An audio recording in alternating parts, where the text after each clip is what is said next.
The following is intended for mature audiences only. Discretion is advised.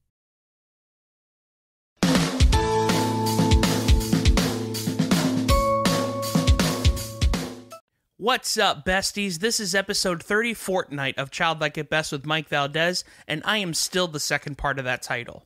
Before we get started, I had a couple of stand-up dates that I wanted you to know about. On Wednesday, February 5th, I will be performing at the Miami Improv for a TV taping for the show LMAO, which is a stand-up comedy series that's going to be coming out, and I'm really excited about that. So if you're in the area, it's free admission. Come out, support, and laugh. You'll be on TV. It'll be awesome. Also, on Sunday, February 9th, I will be performing as a part of Luis Diaz's Frat House. It's one of my favorite shows to do. It's such a fun show. There's always a great lineup of comics. There's drinking games. There's all kinds of fun and ruckus that's going to be happening. So make sure you come out to that. Go to miamiimprov.com for more information and to get tickets.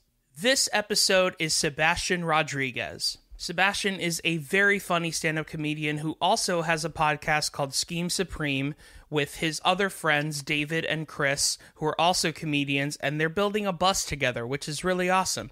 And that's their whole premise of the podcast. We get into a lot of really funny stuff in this episode. We talk a lot about childhood, as well as comedy and different stories. I really think you guys are going to love this episode. So without further ado, please enjoy Sebastian Rodriguez. Hey everybody, this is Childlike at Best with Mike Valdes. Hey guys, guess what? I'm Mike Valdes, and today I have a really awesome guest with me, Sebastian Rodriguez.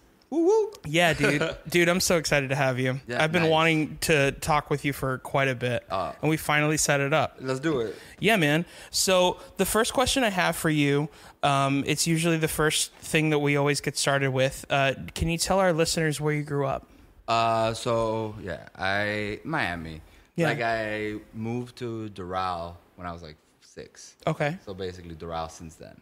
Okay. Yeah. So Sweet. Doral the whole time, baby. Nice. And what kind of neighborhood would you say? It was a great one. Okay, good. So yeah. it was very, like Doral's all gated communities, and That's true. It's like it's very suburban, but it's not like when I was a kid and you'd watch like a Malcolm in the Middle, like suburb type TV show. Yeah. And everything was open. You'd walk to, it was like, yeah, you had a suburb and you were like caged in Right. it, Yeah. So it was great. Like we knew all the neighbors. We moved there, like when I was 6, I'm 26. Yeah. So there was nothing, Right. No, there was 2 streets. Yeah. And in 20 years, I saw it become like A city. a big Yeah. city. Yeah. So that was cool. That is really cool, actually. What kind of kid would you say that you were in school? Who'd you sit with at the lunch table, that kind of thing? In elementary school, it was like weird kids. Yeah. So, my friend Matt could draw comic books. Nice. He would draw comic books, and, at lunch we would like act them out, and we loved Kids Next Door, so we would do like little Kids Next Door act outs. We would I felt like we knew, I don't know, we wanted to be around girls, but we'd fuck with them. So it's like we didn't know, like throwing a lizard or whatever. Yeah. Oh, I understand Right. that. But we knew Yeah. it. We were like, oh, where are the girls? We wanted to find girls, but we were weird. We were all super weird. Yeah. All those guys are now like real creative guys. But That's awesome. yeah, but we're all super weird. And then in middle school, we all started finding our little niches in middle school. Like, I don't know, in elementary school, small, and in middle school kind of becomes like this big, hundreds of kids kind of place. Yeah, of course. So the one guy becomes a metalhead and the other guy becomes an artist. But the whole time, I hated school. Yeah. I hate Same school. here. I'm not a good student. Yeah, me neither. I spent, like, when people talk to me about school, like elementary through high school, I was like, dude, I don't know my teachers' names. I don't know. Really? I don't know. I was barely there. And I don't mean spiritually. I mean physically. Like, if I could skip class, if I could walk around in the halls, if I could take 20-minute bathroom breaks, I was checked out the entire time. That's kind of how I was, dude. In my last 2 years of high school, I barely remember being in school. In my senior year, and this is a true fact, which is like a shitty thing about me, but I left my backpack in a friend's car. It stayed there for half of the year. Yeah, like I did nothing, man. And then I didn't man, I got I graduated. You know what I mean? I got by. Of course. So, dude, it's Yeah, I had a similar thing where the first day of school, I put all of my books in my locker and I just left them there until I had to take them out in the last day of school. I remember in elementary school, I got detention, but the way it worked out, when my parents picked me up, or I would take a bus to the YMCA, right? And stay there, right? Till they picked me up. My parents just worked really hard. I was always dropped at school off early, picked up late, had to go to aftercare or this or that, the YMCA. So, they were always working really hard. In elementary, I got detention and I just stayed after school. Yeah. 30 more minutes or an hour? Right. And then went out into the courtyard and my mom picked me up and it was there was no communication between the school and my mom. I just stayed in school for the regular amount of time that I was going to be there until I got picked up. Yeah. So there was no consequence. And I was like, well, okay, all right. So when you I'm going to run away now. This is... Yeah, when you would get detention, though, was it for acting out? What was it for? I wouldn't get in trouble at all in elementary school. Yeah, neither was I. I got a detention from maybe chit-chatting with a guy next to me too much. Sure, yeah. But then in middle school and then high school, I always wanted to be cool. I wanted girls. And the guys that got girls were cool. Yeah. So it's I kind of wanted to be close to that. I don't know, man. Eventually you find your friends. But yeah, of course. I always kind of wanted girls. So I was like, oh, what's cool? So then I would fucking chit-chat and whisper funny shit to a friend or someone near me, and then usually that person would say it out loud, and then it would get a big laugh, and then oh, you two were going to detention. That's usually how it would end up being. That's so interesting. Yeah, I would because I'd be I'm not trying to speak out in class, but I would be and your dumb book. Right. I'd say some stupid shit to my friend, but then he would be ballsier. Yeah. So I get that. he would get detention, or I would get detention, but it looked really cool. You know? Or at least so you thought. Yeah, exactly. We were man, we're bad. Bro, that's the thing. It's when you're a dude and you're in high school or middle school, you think certain things are gonna get you girls. Yeah. I would assume that guys think that girls think Fortnite is cool now. Yeah. And it's what girl is Fortnite? Oh my God. What you learn is that you liking whatever you like is what makes you cool. Of course, right? Yeah. But when you don't know, because everyone tells you just be yourself, and you're like, dog, myself and you think that's is stupid, not getting girls. Yeah. I need to change something up. Yeah. So you at least what I think humans do and what I did, you see someone that's doing it, you see someone that's getting the results that you're getting, and then you just start copying what they do. You know? So you get a weird haircut. Yeah, that is very, very, very I dyed my hair 4 different colors, just frosted tips and everything. Yeah, I did. I had frosted tips. Me too. Yeah, man. But I didn't make the frost. I bleached it, and then I didn't want to shave it. Right. I have a big head. So I just would cut it, and then it would grow. So then eventually the frosted tips just manifested. That's so funny, man. But yeah, man. I wanted, but then I was weird. Yeah. So then eventually you find like-minded people. Were you more of a sports guy? Did you No. Did you do band or? Yeah, so I didn't do sports. My parents, I did karate from when I was a little kid to when I was 12 or 13. Okay. And competed in that, kicking and punching. Yeah. Not really knocking each other out. Right, yeah, just breaking the boards. Karate. Yeah. Yeah, but it was tough. Of course, yeah.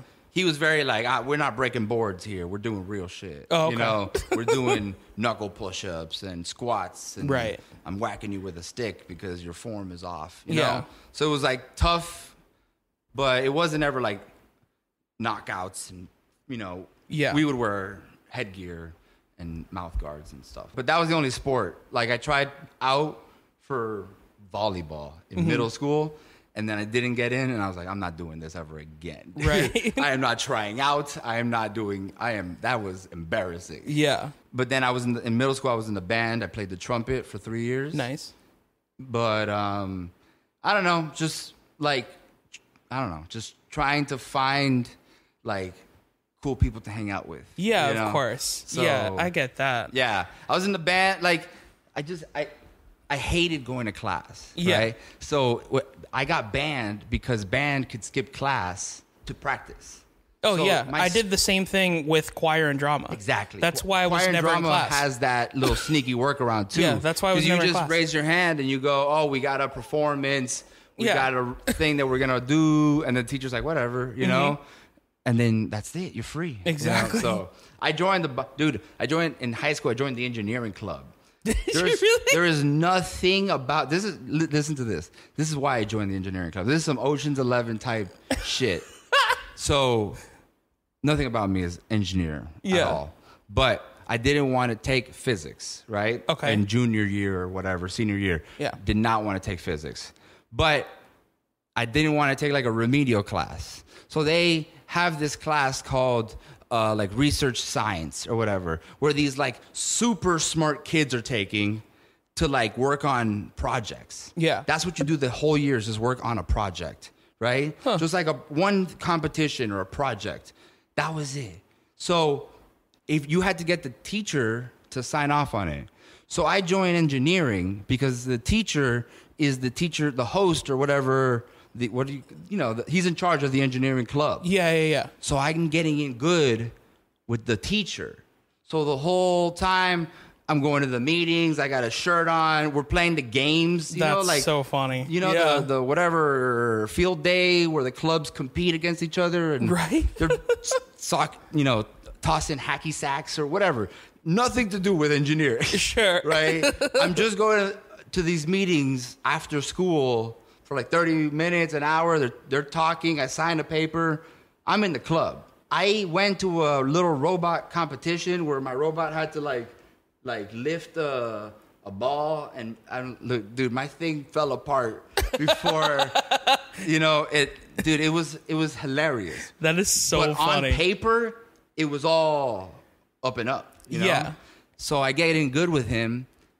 I'm like, hey, I want to take research science. I want to work on like robotics. Like I want to build a robot. This is my project for the year. Yeah. And he signs off on it. So they give him like 6 students that are in research tech. Kids who are all geniuses now. Like Georgetown, doctor, motherfuckers, Yeah. And me. That's so funny. The teacher has a physics class, like an AP physics class, at the exact same time that he's teaching research science. Dude, I don't even think the class's name was research science. That's just what I've been calling it for like 20 years. 10 years since I graduated. Yeah. So they move us to like a book closet. You don't know how book closets were like really big? Yeah. So they move us to a book closet with like a couple of desks in there. And so he had to teach a really important AP physics class while supervising our whatever the fuck we were doing. So the rest of the kids were like working on a project and doing this and solving cancer and fucking, enriching plutonium or whatever it was they were doing. And I was working on a little robot that had to like put like certain color balls in boxes. Yeah. It did not do that.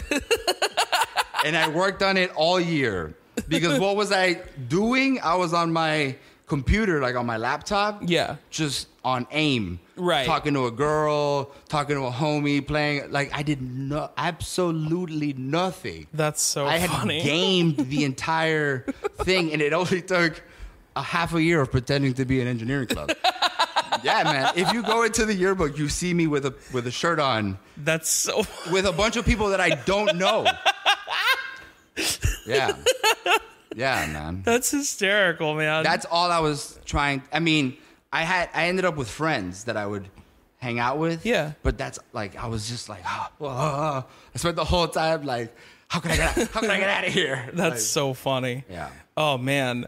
when you weren't at school and you went home, like, what were your fandoms? Like, what were the things that you would watch on television, or like books that you liked, or movies, anything like that? What were your first inspirations? So I remember like a lot of reruns, you know? So I remember Saved by the Bell. Yeah. I remember Three's Company a lot. I remember Different Strokes. Yeah. So I remember lots of those reruns on TV. And then I remember, what's Tim the Toolman Taylor? Yeah, Home Improvement. Yeah. Those sorts of, Boy Meets World, which I'm rewatching now. Love that show. I'm on like the 5th season. It's great. It's still good. It's great. Yeah. I was like, and it's like every episode, I'm like, dude, I remember when a girl wanted me to pick her over my friend. Like, every single episode, you're like, I know that. Like, it's great. So funny how that show really does teach you about life. Yeah. No, dude. Especially when you're like the same age as them. They have a Me Too episode. I know. Where Sean dresses like a chick and you're like, yo, Sean can kind of get it. What is going on? You know? He's hot as fuck. I don't know what to tell you. Yeah. But I think that episode's called Chick Like Me, right? Chick Like Me, because they read Black Like Me, and he was interested in doing it. Black Like Me. A dude who's white and is like, yo, I want to know what it's like to be black. Exactly. And puts on blackface and then writes a book and wins like a Nobel Prize or something. Well, it was a reporter, so that's why. Sure. Yeah, dude. That's great. Yeah, Boy Meets World still holds up. What up, brothers? How y'all doing this evening? Oh, no. Yeah. Yeah, just like reinventing rock and roll. Right. Just doing exactly what Marty McFly did, but in blackface. Like, you know how stupid that is? Yeah. Like a black dude would see a white dude in blackface. Right. Like, be like, yo, what's good? And not be like, motherfucker, what the fuck are you doing? Yeah, I know. Like, you'd be like, hey, brother, man. Like, you would just do it right back to him. Yeah. That's so dumb. I mean, I haven't read it at all. I just know that. I was supposed to. In 7th grade, it was one of our assigned books. I think I read like a chapter, but I did read the Sparks Notes. And shouts out to Spark Notes. Oh, bro, Spark Notes was it. Through. That's literally 95% of my high school education is from Spark Notes. No, dude. I would get the Spark Notes and be like, nah, fuck that. I'm just not doing it. Yeah, dude. Like, from what I understand, it was a reporter who put on blackface, but only spoke to like white people. Gotcha. So white people are the stupid people. Yeah, of course. White people are stupid enough to think. Like, children, children, come with me. Yeah. It's just like, that's so stupid. I know. Anyway, so Boy Meets World. Yeah. I like the TGIF shows, right? Yeah. I like all those shows. And then, dude, you remember Comedy Central Presents? Dude, Comedy Central Presents. Yes. That's it for me. For me, that was what finally made me somebody. Yeah. Because Friday night, they would put 5 comedians. It's like what Netflix does now with like the Degenerates and the this and the that. Yeah. Every week, it'd be 5 new comics. It was like a 30-minute or 20-something minute special.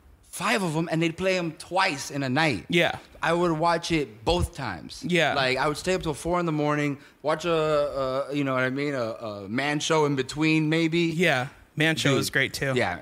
Hell yeah. Jimmy Kimmel and Adam Carolla. Yeah. Which is so funny to see, like, where Jimmy Kimmel, like...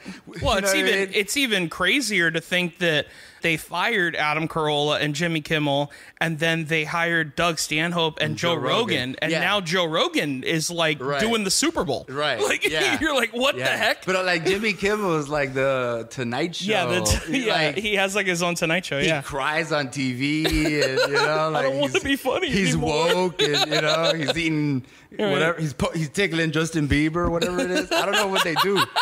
But that's so funny. And he's like, he used to play with titties and smoke weed with Snoop Dogg. Yeah, that's hilarious. Yeah, it's so fucking weird. But that shit, I would watch Comedy Central Presents every Friday night. What are some comics that you really remember being like, yo, that was like my guy? For me, it was Dane Cook. Dane Cook. Dude, Dane Cook in the special black tank.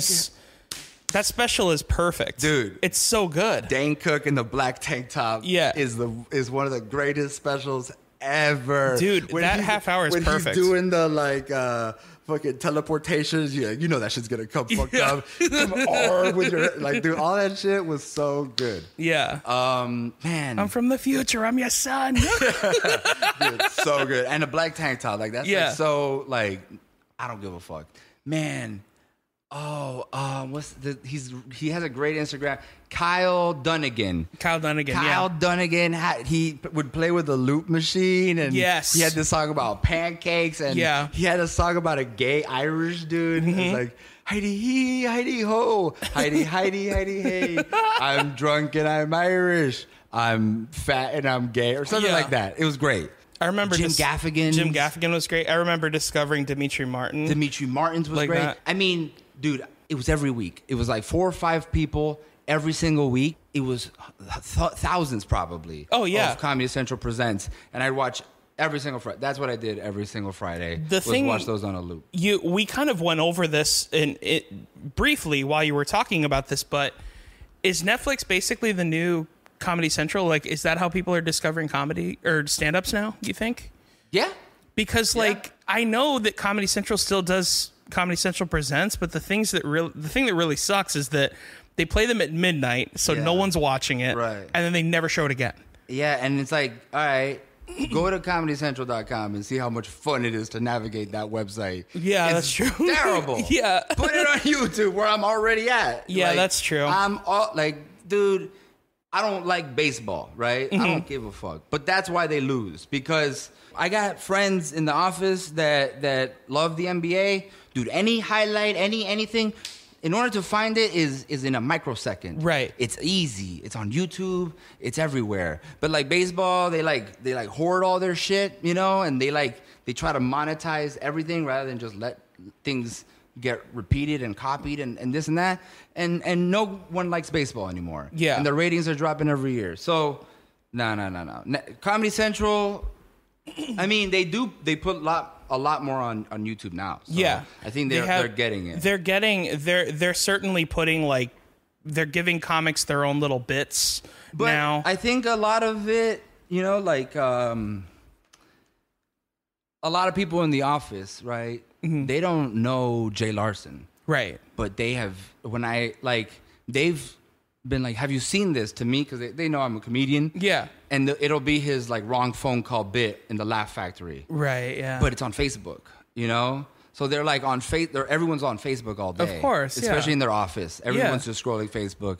So lots of people are finding a video pop up like that. Yeah. But the thing is, it's like a slot machine. They just keep going. Yeah. So, they see it, they laugh. They know if they see it again, they know who that guy is. But they're not doing a deep dive and seeing who he is and following him. Yeah, it is a slippery slope for sure. What about movies and stuff? Were you a movie guy growing up as well? Yeah, I like movies. I had a dad, and he would watch, Scorsese and yeah, of course. Did you watch all that at a young age? Yeah. Really? Yeah, I remember watching Goodfellas and greatest Godfather. Gang movie ever. I think. Yeah, so I would watch all of these movies. I remember, he wasn't down. He didn't want to watch The Matrix, and I was maybe in the 4th grade or 5th grade. It came out in '99. Yeah, it did. So if it's '99, I'm 6, right? I was born in '93, so I'm 6 years old. The Matrix is out on VHS, right? And I'm like, Mom, please. And she's like, I think it's rated PG-13 now, but I distinctly remember being in Blockbuster and her being like, it's rated R. Yeah. Well, Sebastian, you cannot watch a rated R movie. And I was like, Mother, please, let's reason. Well, we've had this conversation personally, but something that a lot of the listeners know about me is I wasn't allowed to watch a lot of stuff growing up because I was in a conservative Christian home and things like that. So I know a lot about ratings, and how to get by the rating systems and things like that. And like, yeah, that was a huge deal where like I wasn't allowed to watch an R-rated movie unless it was about Jesus. Okay. You know, like yeah. No, it was, my parents never forced me. Dude, I got forced to watch some Jesus movies when I was dating this chick in high school. You know? No, oh my God. I dude. apologize for that. There's nothing worse. Oh yeah, than, it's like, so bad. You're dating a girl and now her parents are like making you watch not even The Passion, like the great one. You're watching the dumb, like what's the one? Oh my gosh, they made you watch the freaking like Christian Channel Jesus movies with the bad acting in it? Yeah, like oh no. What's the one where the atheist dude dies? God's Not Dead? God's Not Dead. Dude, that movie is a travesty. Yeah. Like that movie's offensive. That movie is so, it treats atheists like they're monsters. Yeah, and then like they're people. The atheist dies at the end, and then like a priest shows up, and he's just like, yeah, son, please repent of your sins now. And the guy's like, I fucking died. Call an ambulance. Call an ambulance, Dick. Yeah, which is ironic because the guy played Hercules like 10 years before. Yes. So yeah, dude. No, that guy's collecting checks. I have nothing of course. I got nothing against the actor. Yeah, just like I have nothing against Nick Cage doing Left Behind. Yeah, you know, like I get it. You're trying to make money. I get to chill in an RV all day, eat fucking Doritos, and talk. I can do that. I've been doing it for 20 years. Yeah, of course. So, but dude, so we're at Blockbuster, and I'm like, Mom, please let me watch The Matrix. Yeah. She's like, and the thing is, like, I'd broken her down. I was like, she was considering it. Mm-hmm. So she talks to the teenager behind the counter, and she's like, this movie's rated R. And I don't think they had a problem with violence, but they had a problem with sex. You know? So she's like, this movie's rated R.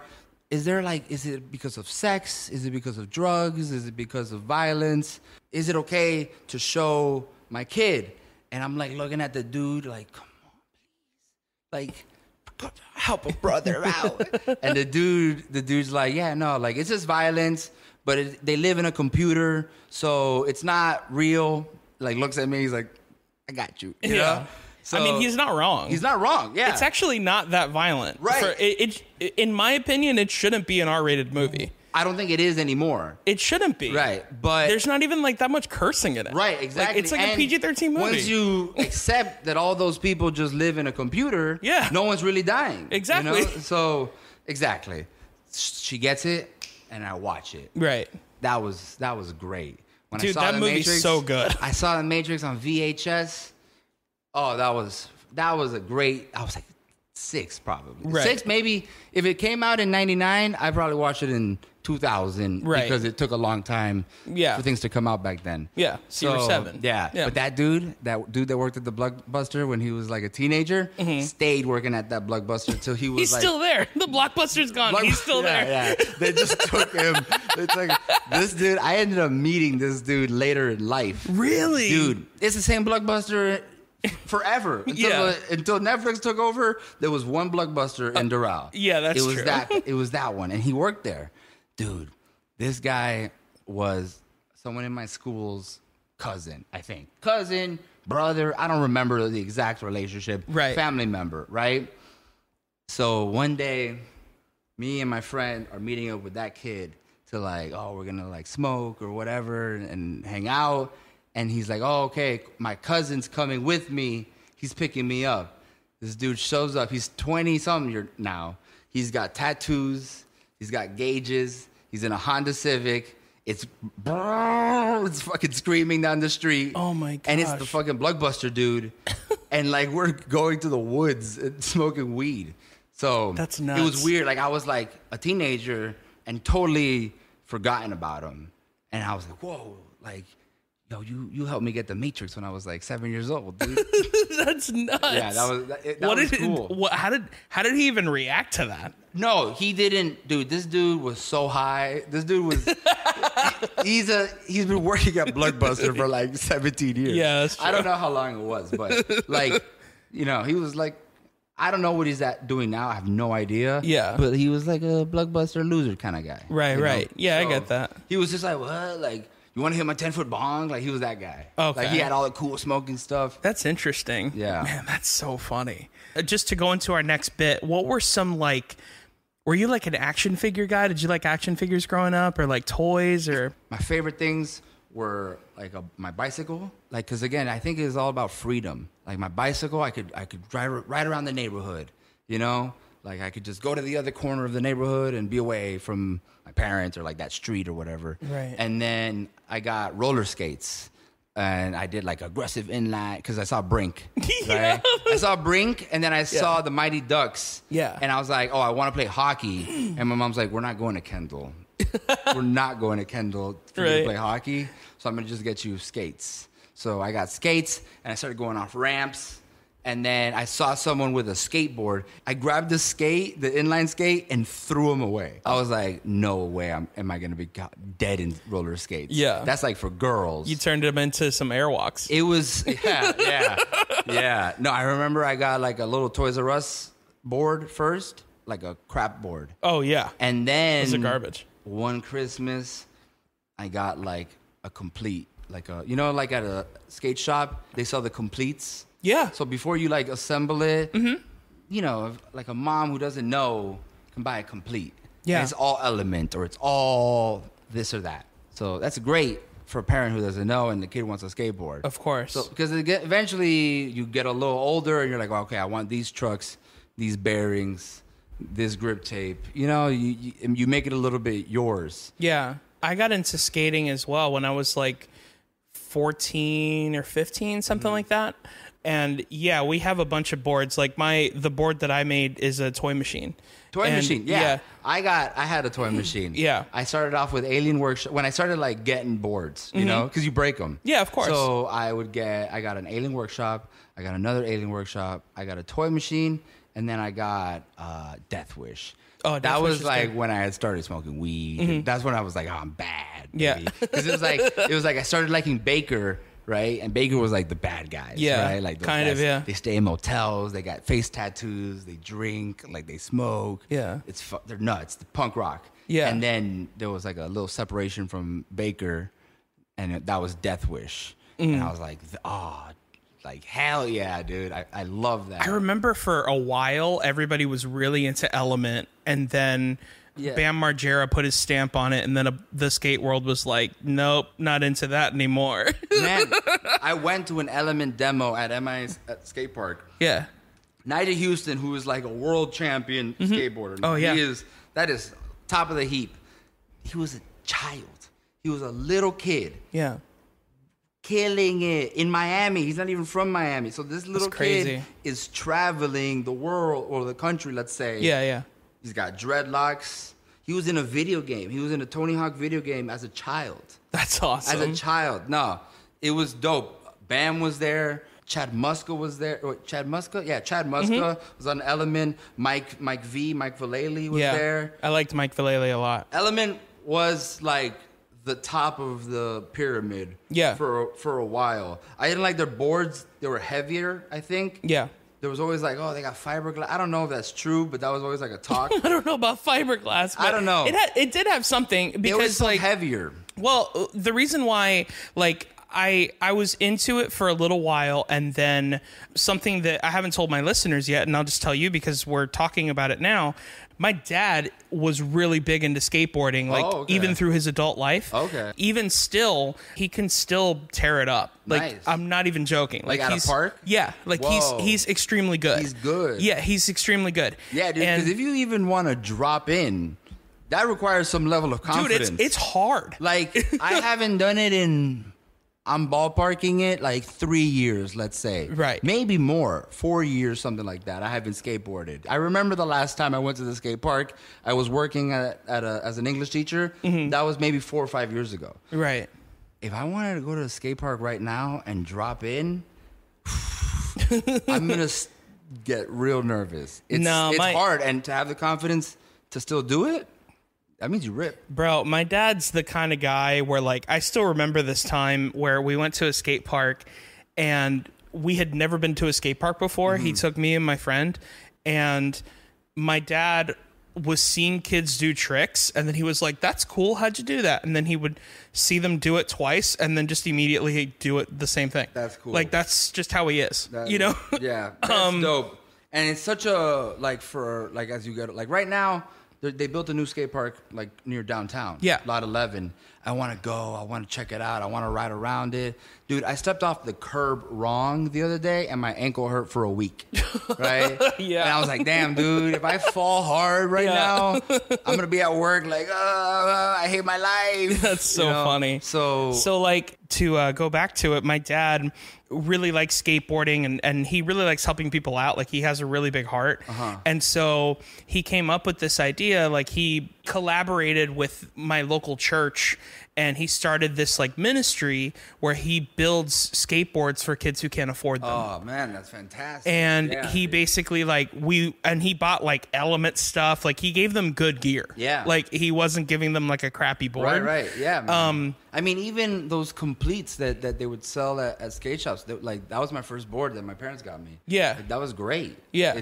You could learn a lot of stuff on like a regular complete. Of course, yeah.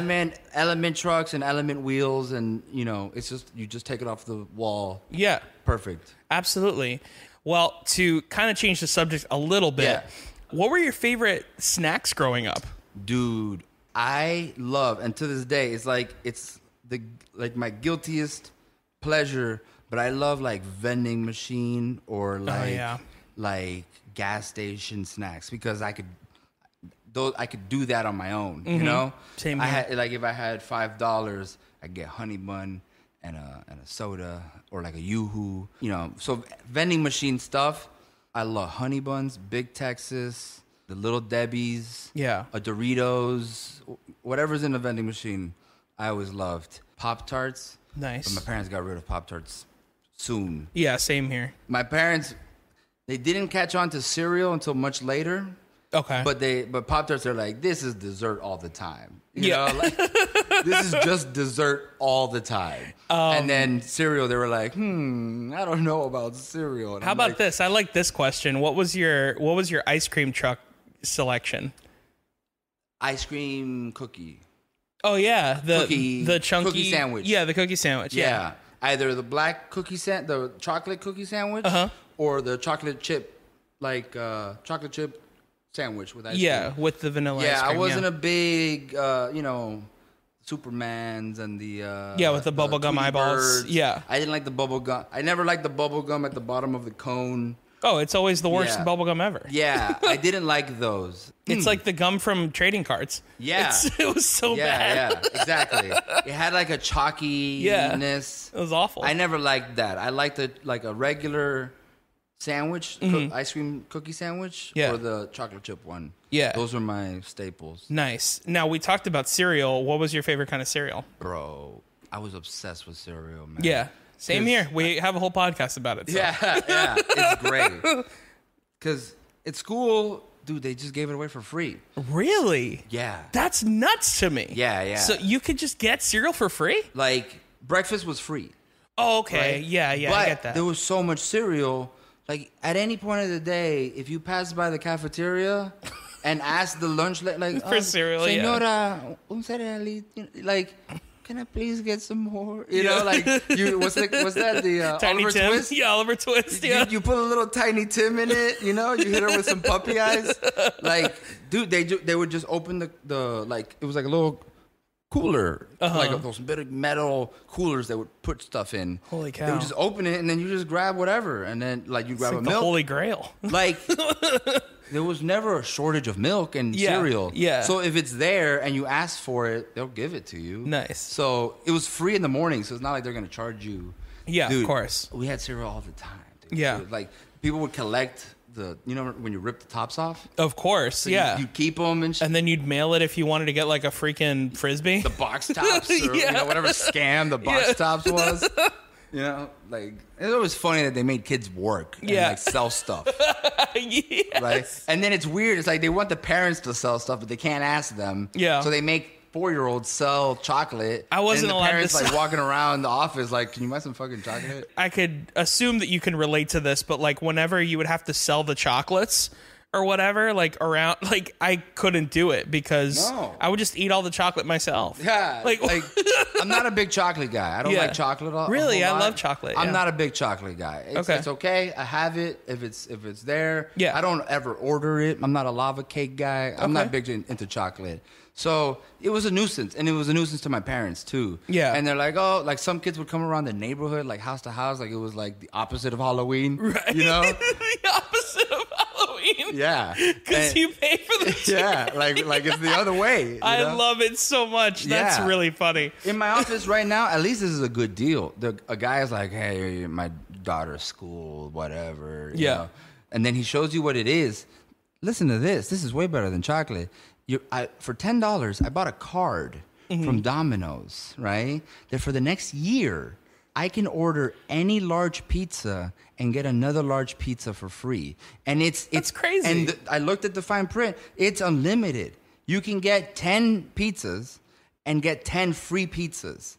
That's nuts. Yeah. I was like, yo, put me down for 3. Like, right. I was like, yo, your daughter's about to win the prize. Whatever little prize she's trying to get. Yeah, she's winning the prize to Disney World or whatever. Everyone in the office was like 100%. Like, this is actually a great deal. It really is. Yeah. It's almost a steal. It's a steal for the next year. For the next year, all I'm eating is Domino's pizza. Like, you're gonna be like Papa John. I've had 30 pizzas in the last 6 days. Yeah, the guy's losing it. The day of reckoning is coming. That's so funny. Yeah. So Cinnamon Toast Crunch is your favorite. I like Cinnamon Toast Crunch dude, I don't know. Do you remember the s'mores? Yeah, dude. S'mores, like, for a good year was my only cereal. Yeah. But I liked everything. A Frosted Flake. Uh-huh. It had to be sugary. I didn't Of course. Like, even the one that used to be characters, it was like a little bale of hay. A little bale of hay. Like a frosted little... Frosted mini wheats? Frosted mini wheats. Yeah.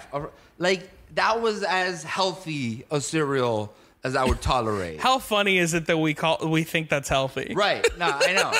Dude, that was such a scam, dude. And it's funny because I thought it was healthy too. Bro, I took a test on the food pyramid in elementary school, right? I took a test at the bottom of the pyramid, right, of the food pyramid, which is the standard diet that one should have if they want to be healthy. Yeah. It said you had to eat bread 9 times a day. Yeah. Or pasta or cereal. Yes. It's like... This is a cancer machine. That's so funny. This is a pyramid for cancer. Yeah. This is the opposite of what it should be. Yeah. You know, like... Yeah, that's the thing. Isn't that like a South Park bit? They do that on South Park where they go, we've been looking at the food pyramid upside down. Yeah. Okay. Then they nailed it. Exactly. Yeah. That's so funny. Like, why do I have to eat bread 14 times a day? Like, that's insane. You had fish, 2 servings. Yeah. Bread, 400 servings. Yeah, anyway, going back to cereal, we like to review a box of cereal on every episode of this podcast. And I usually like to review cereal that has something to do with my guest in some way, shape, or form. All right. So what I did was I spoke with my sponsors over at FYE. Now, by sponsor, I mean that I like them and I buy all their products. And by spoke to, I mean that I tweeted them repeatedly and they didn't get back to me. So the cereal that I got for you... It's a novelty cereal, actually. Garbage Pail Kids cereal. Oh. Yeah. Nice. Okay. Now, this is actually the reason why I chose it for you, because of the description of what the cereal is. Okay, hit me. Crazy crisp with marshmallow barf bits. Nice. I feel like that's how you are as a stand-up comedian. Crazy bits. You're crazy. Gross bits. You're crazy crisp with crazy marshmallow barf bits. Yeah, I like that. I like that. The other day, someone described it, my comedy, like high octane dick jokes. I love it. And I was like, okay, I can rock with that. No, dude, I think you're really great. Thank on you. stage. I think you're great too. Thanks, man. I was telling my girlfriend on the way here because she was like, "Oh, who is he?" And I was like, "Oh, it's like he's he's like his jokes are all like cute, like it's all about like it's like about the Little Mermaid and Full House and things like that. Yeah. Like you can do that on a cruise ship, and you can do that at an elementary school. Like it's great, you know. And they're great jokes too, but they're very like I don't think cute is like a. They're like nice. We're like mine's are marshmallow vomit bits. Yeah. You know, like no, and that's been said to me plenty of times, and I actually take that as a compliment. Yeah, I think. Yeah, I love that. It's a great lane to be in. Yeah, you know, absolutely, for sure. Yeah, and it just as long as it works for you, that's all that matters. Right, and it's like I got the gross marshmallow barf bits, and you've got the bubblegum bits. Exactly. And it's like, look at us. Look at us. Yeah, look at us, man. Look at us. Who would have thought? Who would have thought we'd be making comedy together? Yeah. Yeah, so what I'm going to do is I'm going to open this bag. I'm going to pour some into my Reptar cereal bowl. Let's do it. And I'm going to try to mic it so that way all the ASMR weirdos can loop it and make it their ringtone or whatever the weird thing is they do. This is me scratching your head. Oh, God. This is me scratching your balls. Dude, I've been like in my car, just kind of like listening to music, vibing. Yeah. And then all of a sudden I'll be like on TikTok or like on Instagram. Right. And it'll be one of those like surround sound ASMRs where it's like, hey, I'm over here. And it's like behind you. Dude, I have had full-blown panic attacks, like, because I thought someone popped up in the car behind me. That happens to me all the time where I feel like someone's in the back. Yeah. I've seen too many horror movies. Yeah. Like, yeah. Where I'm like, you I knew it. Have you ever done that thing where like you like pat the back of your seat to make sure nobody's back there? No, I've never actually done that it before. But I have just been like scared. Yeah. Especially when like one of those like, hi, welcome to A Journey in the Mind. You're like, yes. What are you doing? Oh, I know that. So they sell cereal at FYE? Yeah, they sell a bunch of like novelty cereals now. There's a bunch of different people that do it. So like FYE does it, Box Lunch does it, Hot Topic has a few, GameStop has a few. Okay.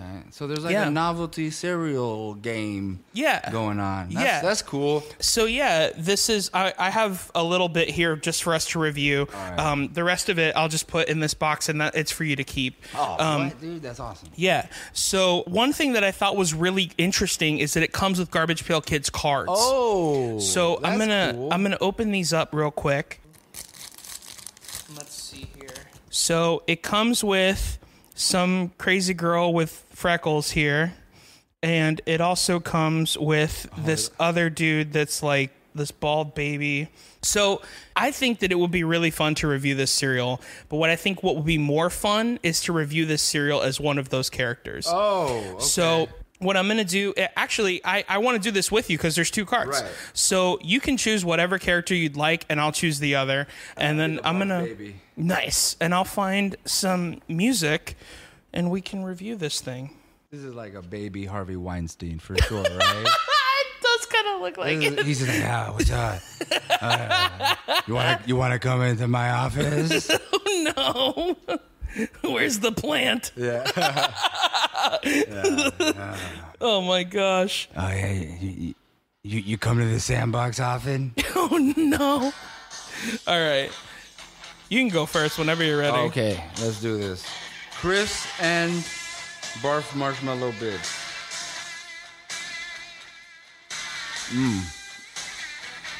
Okay. That's right. Because it's pink. Yeah. And it tastes pink. Does it? It tastes pink. So it's sweet. It's like candy. You know? It's like the marshmallows are like a candy. I'm feeling like how I just like. Let's say if I describe this how I would describe wine. I'm getting hints of rainbow.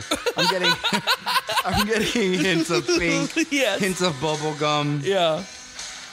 Go ahead. You go for it. Yeah, I'll go for it. Let me see. I'm trying to see what this girl would sound like. Ah, man, that's totally. Let's see. I didn't do it as the baby. I'm gonna get some cereal out of the toilet. Let's see what happens here. Oh man, I'm gonna get some strawberries, and marshmallows, and see what happens.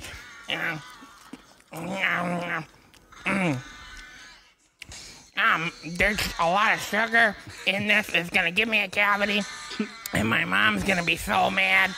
Cavity schmavity, baby. Live in the moment. You got some friends. Baby. Oh my God. You haven't seen Good Will Hunting? Oh man. Garbage Pail Kids cereal, ladies and gentlemen. Thank you very much. Holy cow. That was really fun. This episode of Childlike at Best with Mike Valdes is brought to you by the Crunch Cup. Save time in the morning by taking your cereal on the go. Simply add cereal to the inner cup, milk into the outer cup, screw on the lid, and you're ready to crunch. Eat cereal in the car, at your desk, or anywhere else you want. Go to thecrunchcup.com to purchase what I think is a genius invention and use the discount code MikeValdes10. That's Mike, M-I-K-E, Valdes, V-A-L-D-E-S, the number 10, to save 10% off of your order. You can also sign up for their monthly giveaway to win a year's supply of cereal. So what are you waiting for? Go to thecrunchcup.com and use promo code MikeValdes10 to save 10% off of your order. The Crunch Cup, it's better than spooning. So you're a stand-up comic and you're performing all over the place. We've discussed it already. I'm a huge fan of what you do. I think you're super funny. I love what you do. And I'm just curious, like when did you start? So almost 5 years ago. Actually, a little more. I did 2 shows, and then I didn't like it because I only did it as speak. Yeah. They're very, they're insulated. They like their people. I don't know. At the time, I didn't know anybody. So I'd show up, I'd sign my name, and I always had to be like, well, hey, when am I going on? Hey, when am I going on? Yeah. It didn't make sense. One time I went, signed my name, and I was like, I'm not going to ask. It's a list. I should go on. They should tell me when I'm going on. I got big for my britches. Yeah. And they never even called me, So I was like, So then I didn't do it for like almost a year. I was like, I don't know how this works. I don't know how to Google this. Right. Right. So, and then I met David, my friend, at a hangout. And talking about David Martin, David Martin, who's a comedian as well, a local Miami comedian, and he had been doing it. He started at FSU, and he had been doing it here in Miami when he moved back after he graduated. Yeah, and my friend was like, he does comedy, and I did it twice, right? And I was like, yeah, I do comedy, and he was like, where do you do it? And I was like, I did it at this place once, and he's like, okay, so you don't do comedy, yeah, yeah, and he's like, well, there's a show, in 2 days or whatever, Miami Beach, you should come. And then I went, and I did pretty good at the show. Nice. And then you got the bug. And then we've been hanging out ever since. And I was like, we started hanging out, and then I got a job as a production assistant for like a short film, like a student film. Okay. And they needed another production assistant, so I was like, yo, David, what are you doing? And he was like, nothing. I'm just graduated. I don't have like a job. So we both were production assistants, just like talking crap for like a week. Nice. Like right after we had just met. So from there, I just started doing comedy. Have you done a lot of PA gigs or? A what? Have you done a lot of PA gigs or no? I did 2. I worked for like a production company. Yeah. And it was like a multi-channel, like a YouTube multi-channel network / production company. It's a very Venezuelan.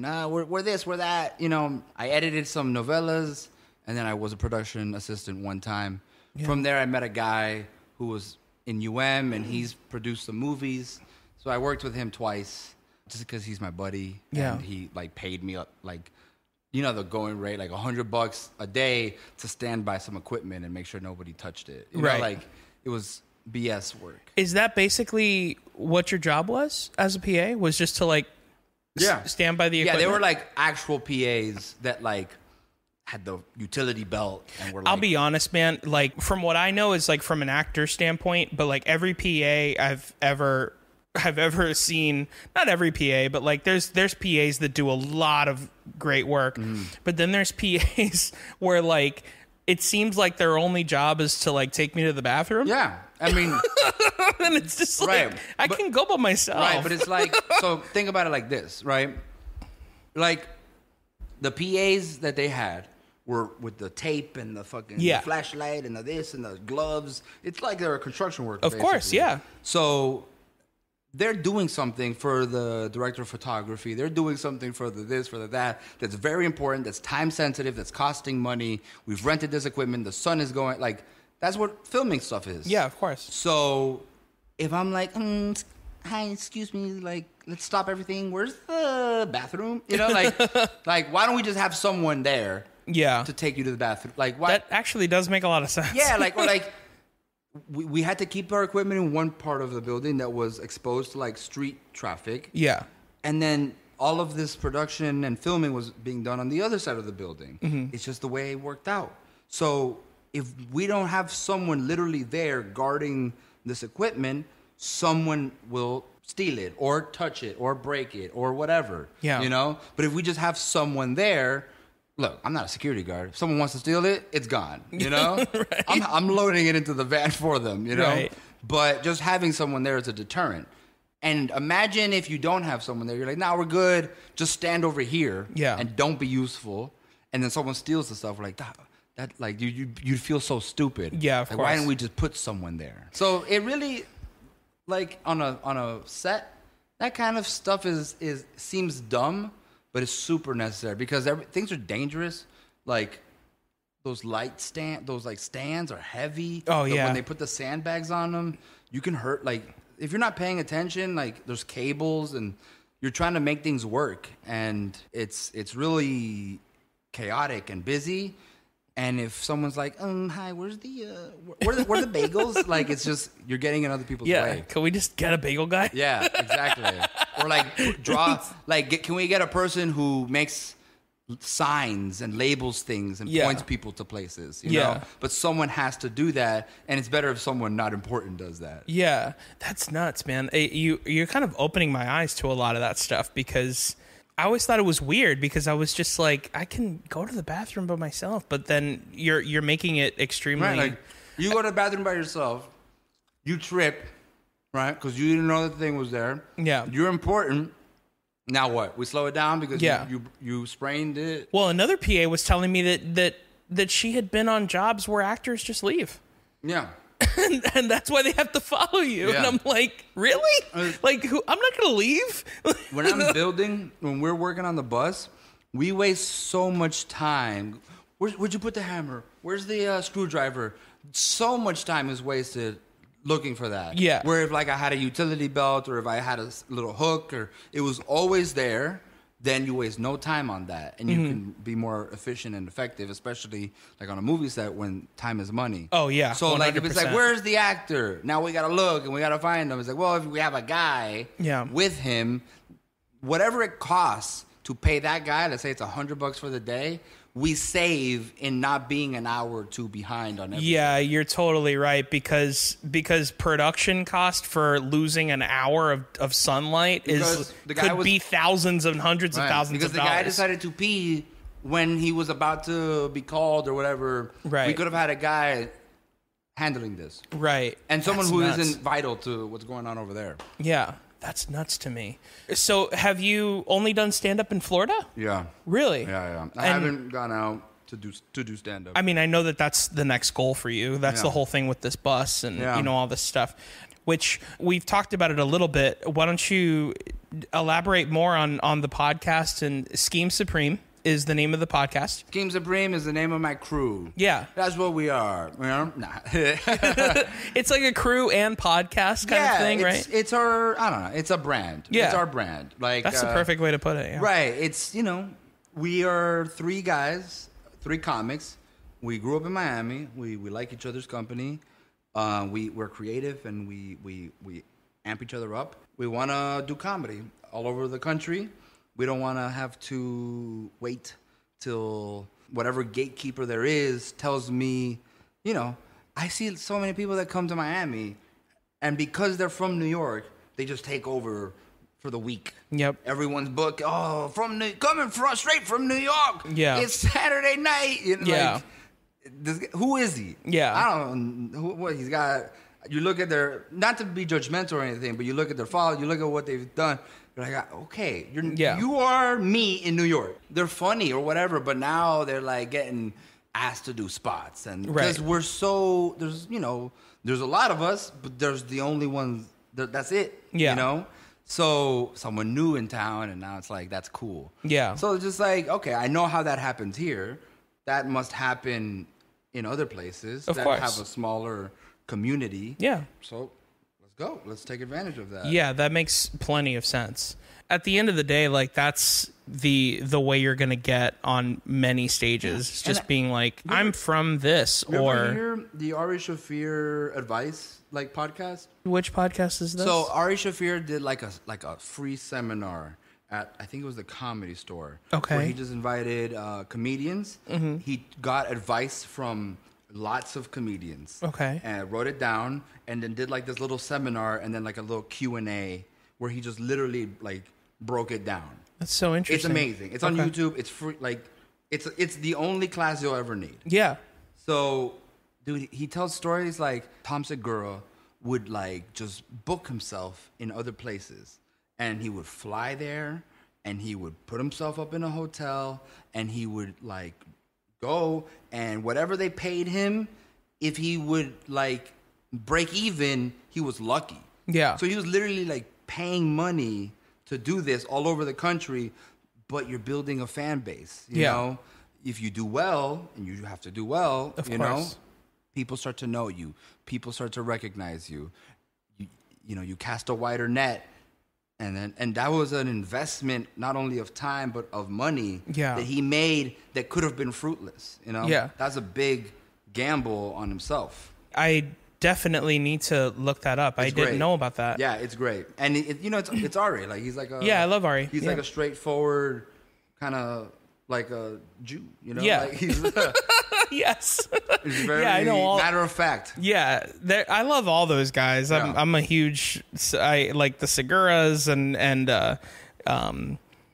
you know, Kreischer and Rogan, all those guys. But basically, it boils down to wherever you're at, you can probably do it. Yeah, for sure. There's some place. If not, ask a coffee shop. When's your slowest night? Can we do it in here? Right. Well, I promise to bring people in. Lie. Who cares? Yeah. You know, if they cancel you in 3 weeks, fucking pull the scam off in a different place. Right. You know, like, dude, there were so many of those shows here. Yeah, that's very true. So start where you're at. Like, if you're in whatever Dothan, Alabama, fucking, you're gonna probably have to go. What's the main city in Alabama? I don't know. Yeah. I know. Nobody in Alabama even knows. They're like, right. I don't know. Yeah, man. me neither. I don't know. Cares? What's the capital? I have no idea. No clue. I don't know, man. But you're probably going to have to go to like a big city if you want to like do it a lot. Yeah, of course. So you can do like your town to your big city, or you can go, fuck it, I'm going to just go to New York. Yeah. Like, just do it. We're doing it here in Miami. Mm-hmm. No one cares. No one's paying us. Like, right. You know, like I get paid every now and then. Yeah, same here. So just start doing it. You have to get good. And then at a certain point, you got to go. Yeah. And there's 2 places to go. There's New York and Los Angeles. Exactly. And there's lots of smaller markets. So you got to somehow be in New York and Los Angeles because that's where the industry is. Yeah. But the only way that the New York and Los Angeles start to take you seriously is you got to do the road. So then how do you do the road? You're in New York or Los Angeles and someone good sees you, you know, and then they have you open, or you do what Tom Segura did and you go places. I really don't have any idea. I'm very new into it. What we're betting on is if we can go to all of the other places and New York and Los Angeles, because we have an RV essentially, then that plus the bus story should be interesting enough for people to pay attention to. Yeah. So we'll absolutely see. That's the gamble. What would you say is a good bomb story? Do you have any of those, any funny onstage moments? I haven't had I haven't had like a bad, like a heckler. At a speak, I was doing like a racial joke, and then a girl in the audience like, where are you from? And I was just like, Puerto Rico. Yeah. And then she's just like, motherfucker, you're black. What? Yeah, because I was like making like a little racial joke. Yeah, yeah. And it probably was like a black stereotype maybe being the butt of the joke. Right. So she's like, where are you from? I'm like, Puerto Rico. And she's like, motherfucker, you're black. And I was just like, okay, you know, like, this is news to me. You know? Yeah. You wouldn't have said that to me had you met me this morning. But. So that was like when I had someone like talk back to me. But like at Taurus, you can die a miserable death. Oh, yeah. Like, I love Taurus. Yeah. It's like working out with, like, a weighted vest. Yeah. You know? I love Taurus. Because if you get it, you're a king. Yeah. You're God. You know? It's such a high-energy place. But if you are not doing it, and the noise starts building, and it starts creeping up from the back to the middle to the front, and everyone's looking away from you, and you're just like, okay, so, okay, and then you make the mistake, like, all right, guys, like, quiet down. You're like, no.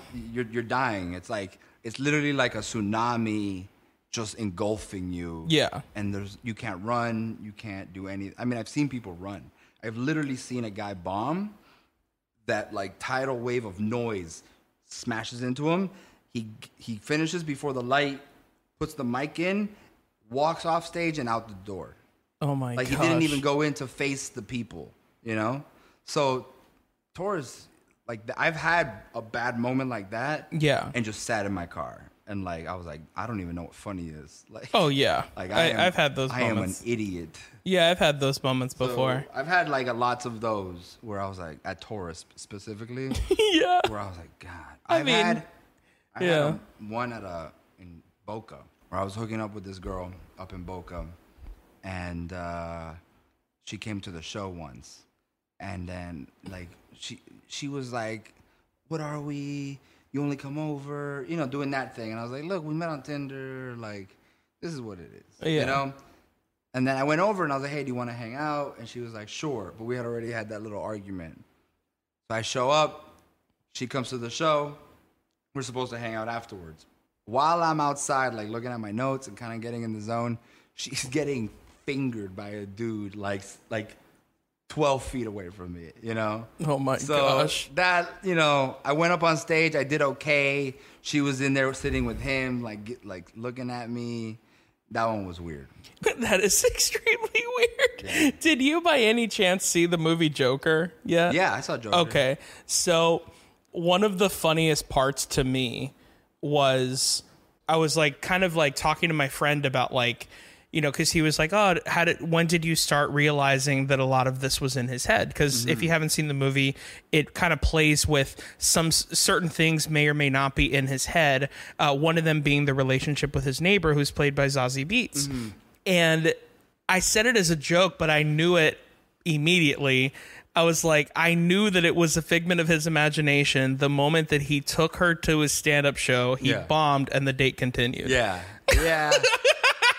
Yeah, man. Stand-up show is a tricky one, man. Like, I've done it, and it's okay, and you're the man. Yeah. And then, you know, sometimes you're like, yeah, come through. It's gonna be fun. You know, you think you got it, and you bomb, and then it's like, you know, I've bombed and it's been fine with the date afterwards. Sure, yeah. But yeah, there is like a... Those are the keepers, though. Those are the ones that actually like you for you. Yeah. And like in my office, like they'll be like, yo, like when can we come see you? And or like I'll be like, oh, I'm, you know, all right, peace out. I gotta go because I got a show. Yeah. And like, oh, like where? And I'm like, nah, not this one. I'll tell you when yeah, I'm if it's an important show, you'll know.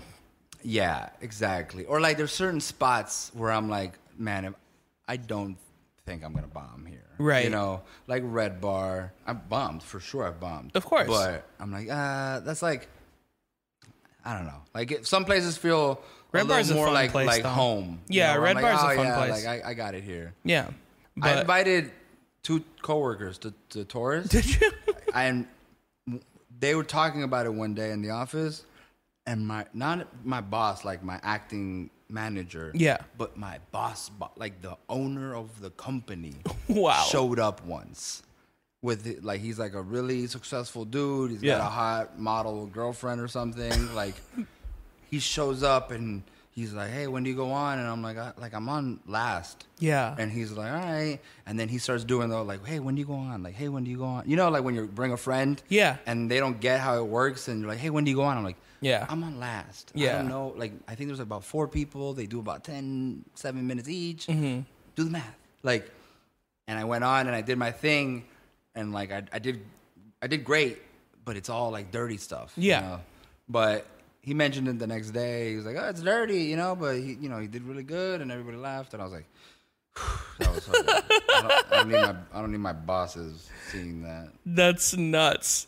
Oh my gosh. Yeah, I was more nervous than a date. Oh, I'm sure. Yeah, because you might get fired. Yeah, not only fired. It's just like it would be pretty dumb if you got fired for something you did outside of work. Yeah, I mean, unless it was killing someone. Like they can Florida's a no. Like they don't have to give you a reason. Like they can fire you for anything. Yeah. And look at the amount of people that get fired for like embarrassing the company. Because they tweet or this or that. So for sure something. Let's say it's recorded. And there's a video of me doing something stupid. Like there's videos of me saying and doing lots of stupid stuff. Yeah. So they could look at that and say that that's damaging to the business, and then fire me. Yeah. I've thought about that. It hasn't happened. I think it's only something to worry about if it's like specific. Like if you're like Johnson & Johnson sucks at making baby products. Yeah. Their tears like make me cry. Something about the company. Yeah. Maybe. But they could be like, oh, a client could see it and blah, blah, blah, blah. Right. So I've thought about it. I don't think it's going to happen, but like I've kind of just accepted it as like it might happen. So we've talked about like bad shows. Tell me a good experience, like some of the best. Man. I mean, Killing at the Improv is the best. Oh, dude. You feel legit. You feel like a real comedian. Dude, like other people have killed here. The last time I performed, Luis Diaz has a monthly show at the Improv, and he let me go last month, and he was like, "Hey, can you do 15?" I was like, "Yeah." So I went out and I did 15, and I freaking did so well. Like, have you the best way to describe it is like this. Have you ever seen the show Crashing with Pete Holmes? Yeah, I saw the first season. Okay, perfect. Yeah. It's in the first season, so you're good.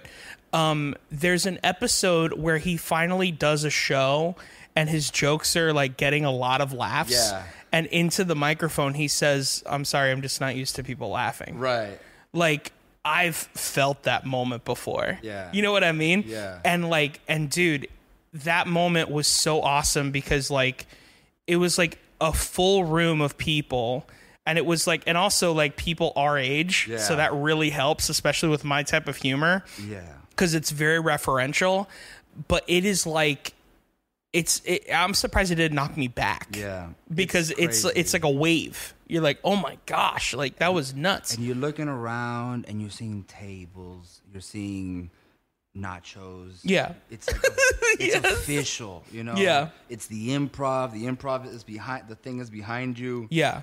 You look like a real comic. It's like, any one of us can kind of get up there, But you do feel super legit, killing there. Like, it's great. This other time, man, I was at Churchill's. Yeah. I was at Churchill's, and the way they had set, they're always changing it up, and you know what I mean? Like the stage breaks, and now they gotta fix it. Oh, yeah. So it was set up like arena seating. Like it was like, there were like, I was in the middle, almost like an amphitheater. The seating itself or the stage? The seating. Oh, the seating. Okay. Yeah, like it was like stands. Right. And they were like set up around you. Okay. So if people, and my like family friend that I knew since I was like a little kid. Yeah. I hadn't seen him in a long time, and he was there. He had just shown up because he was going there that day. Right. He didn't know that there was a show. Mm-hmm. And another person that I hadn't seen in a long time happened to be there too. So I didn't even tell them about it. They were just happened to be at Churchill's, and I killed. And I killed, and I was like loose. I love being loose, and it's like it feels like talking to to friends. Isn't that the best feeling? Yeah, like when you're killing at the lunch table when you were a kid. Yes, and the milk comes out of that guy's nose. Yes, and you're like, look, honestly, and she's got a fat ass too. And yeah, everyone's like, go off. Yeah, that's the feeling. I try to get there. Of course. So, well, and that's one of the many reasons why we call this a podcast Childlike at Best, because I really think that we're chasing a lot of those feelings that we had when we were kids as adults. It's like the first time, it's like your first hit of like anything. Like your first hit of a drug. Of course. Or whatever, like it's the best it's going to be. Exactly. That time. You know? Your 100th time at Disneyland is, okay, I know where everything's at. You know? It's not as magical. Yeah. When you see Mickey taking a smoke break a couple times. Yes. So, but the first time it's like, whoa, that's Mickey's real? Yeah. Like, Nah, it blows your mind. Like, for me, very early memory of me at, I think it was Disney. Yeah. I was eating that like birthday breakfast. Oh, yeah. Yeah. I was like, it was crazy. I was like, whoa, my parents splurged for the birthday breakfast. Right. And then the nutty professor told me happy birthday. What? Yeah. That's nuts. Obviously not Eddie Murphy. Of course not. But a nutty professor. I was like, the nutty professor. And then, dude, that's cool. Because my parent, because he was a black guy. Yeah. Right? And he was like, it was just some black guy? It was a fat black guy, yeah. That's hilarious. But dressed as the nutty professor, you know? What if it was just some fat black guy? Maybe. Hey, man, happy birthday. The nutty professor. My parents might have been racist. Oh, no. And just some random fat black guy told me happy birthday. And they were like, el nutty professor. Hey, oh. Like, but I don't know. I think it was a character. That's hilarious. He would be like, happy birthday. Hey, happy. But my parents misunderstood him. Yeah. And they thought he was saying like, happy birthday. Or right. Like, they thought he was saying green, birthday. Oh, yeah. Birthday, because he was saying birthday. Right. So they were like, what? We have no idea what the fuck is going on right now. But you're Puerto Rican or Cuban or? My parents are Puerto Rican. Okay, so but that's a very Puerto Rican or Cuban thing. Yeah. When they say happy birthday, they go happy birthday. Yeah. They think it's like saying the color green. Yeah. You know. So that was that's so funny. That was cool. But yeah, man, that was like those first you think about them and they're great because they're the first time. Of course. And not only that, like when you have that feeling again as an adult, it harkens you back and and you almost like, and this is another question that I like to ask my guests when I remember to. What do you think the little kid version of you would think about you now? Like, would he think that you're cool?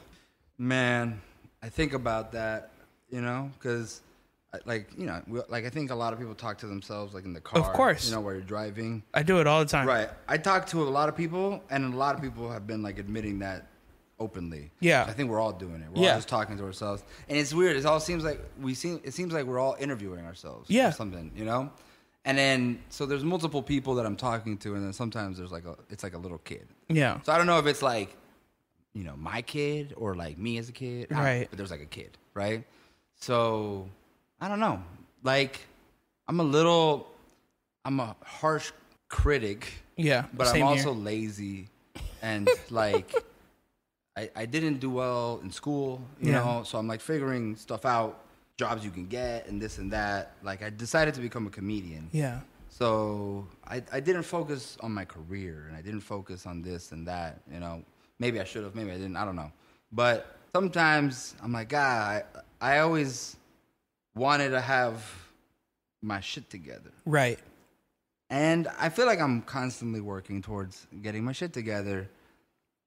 But I always hated, even as a little kid, people who would talk and say that they like wanted, I want to travel, I want to do this, I want to do that, and like wouldn't do it, or like never did like it, you could just offer a solution, like maybe if you taught or this and that, if you taught English, you could work in and they're like and they don't like really want, they just want to say it. Yeah, that always annoyed me. So I'm very proud of the fact that when I've said I want to do something, I've done it. Yeah, I've been very privileged to be able to do it. You know, and parents that support me. I'm fortunate that I could have done it, but when I've decided that I wanted to do something, I've done it because I've like imagined, my life, I've said I want to do this. Now, if I don't do it, I'm gonna live the rest of my life knowing that I've said that I wanted to do that. Yeah. I'm gonna feel like a failure or whatever. Right. So, although sometimes I feel like a failure or like a work really in progress. Yeah. Sometimes I'm very proud because I've done lots of interesting stuff. Yeah. I've worked interesting jobs. I've traveled. I've gone to music festivals. I've eaten really nice food. I have friends in different places. And, I can tell someone, there's people who cook steak this way and they pack it in salt. And it's not a very interesting thing, but someone at work is like, how did you know that? And I'm like, well, my friend's a chef. Yeah. And stuff like that makes me feel cool. So I think I'm a little better than the Blockbuster dude. I don't have a 10-foot bong. You know? Yeah. I'm not hanging out with 16-year-olds. That's so funny. But I think, honestly, man, this is my opinion, but like, I think that the little kid version of you would think that you're cool. I think so. But he's an idiot. Yeah, but because for one, he's an idiot. Yeah. And yeah.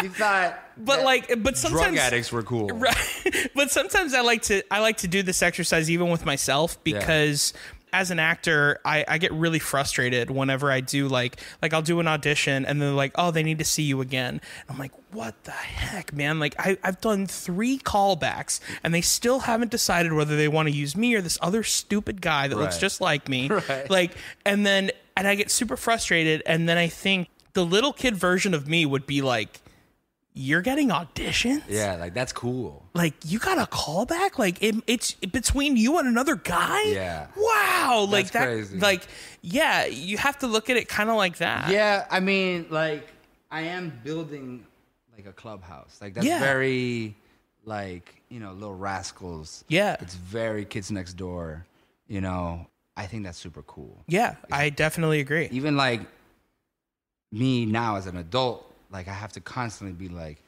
I'm like, oh, I'm so tired and my back hurts and I stabbed myself in the thumb today and I cut 4 pieces of wood wrong, and, you know, like, and I gotta like, hey, you're building some cool ass shit. Like this is cool. Yeah. Like you have to like smack because it gets a little overwhelming. Of course. You start looking at the money and the time and it, you know, it's building a house, like a little house in a bus. Like it's hard enough to build a house. Now make it work in a bus, you know? And I don't know, I've never done this. I've never cut wood. I don't know how to use tools. Yeah. So but you're learning. It gets overwhelming. And not only is it that I have to do it, I have to work with 2 other people. And that's a big thing too, is the 3 of us figuring out ourselves and figuring out each other, how to make it work. Because it's like, yeah, the whole like cliche, you want to get there faster, go alone. You want to get further, go together. Yeah. So I love those guys. It's Yeah. gonna be me and those guys, you know, and we're gonna have this epic adventure. Even if it's short, I hope it's not, but even if it's short, I could tell my kid, yo, I almost did it. Like, I went for it. Yeah. Like, I almost built a bus. Or, like, we almost went on this epic trip, you know? I hope to say that we did it. Yeah. But I think you will. even saying that you almost did it is like, you know, you went for it. Yeah, of course. I take solace in that fact. That's amazing, man. I think that's a good place to end it. Where can people find you? At Scheme Supreme _ on Instagram. Scheme Supreme on TikTok. You guys have a TikTok? Yeah, dude, TikTok's the shit. Dude. It kind of is the new thing. Is the new thing. Yeah. Like it's like it's Vine before it popped. But it's like Instagram almost before. It popped. A little bit. Like, you want to be there. The amount of attention that people are getting for real simple dumb shit. Yeah. If you have anything, like if you are a CPA and you make silly little CPA videos, you can get 1 million followers. That's true. And now those 1 million people might buy your product or whatever it is. It's a great place to be. I mean, you're going to give the Chinese government all of your information. So I hope you're cool with that. Yeah. But if you are, which I don't care, I give the thing all of my information. That's all great. you're doing is figuring out a way to sell me shit that I want. Yeah. Go ahead. You know what I mean? Take it. I'm not doing anything with it. Yeah. So Scheme Supreme _ on Instagram and on TikTok. And Scheme Supreme on YouTube. And Scheme Supreme on YouTube. Watch the podcast. Listen to the podcast. Where can people find you for shows and things like that? At Said Comedy on Instagram, and then at Scheme Supreme _ is my group. So follow me at Said Comedy, and then I'll post, you know, what I'm doing. Yeah. For me, you can follow me on Instagram at Mike Valdes, on Twitter at I am Mike Valdes. You can go to whoismikevaldes.com to find out the answer to that question. And that is it, ladies and gentlemen. Thank you so much for listening. Subscribe, tell all of your friends so we can grow this family.